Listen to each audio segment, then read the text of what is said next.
আমার মাথাতে বলতে সারাক্ষণ মাথা এরকম ভাষা দিয়ে কিছুক্ষণ আগে আপনারা বললেন যে ওনার মুখে কিন্তু আটকাতো না, এরকম ভাষাটাকে বলতেন, যেমন চোখ হেঁটে এরকম করে বলতেন।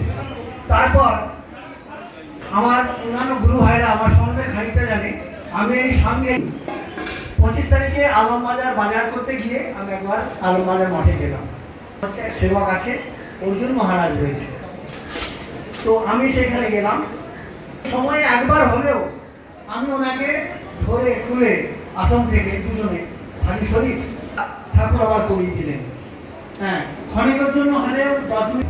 আর কি বলবো, মহারাজকে আমার শতকোটি প্রণাম, উপস্থিত সমস্ত সাধুদের আমার শতকোটি প্রণাম।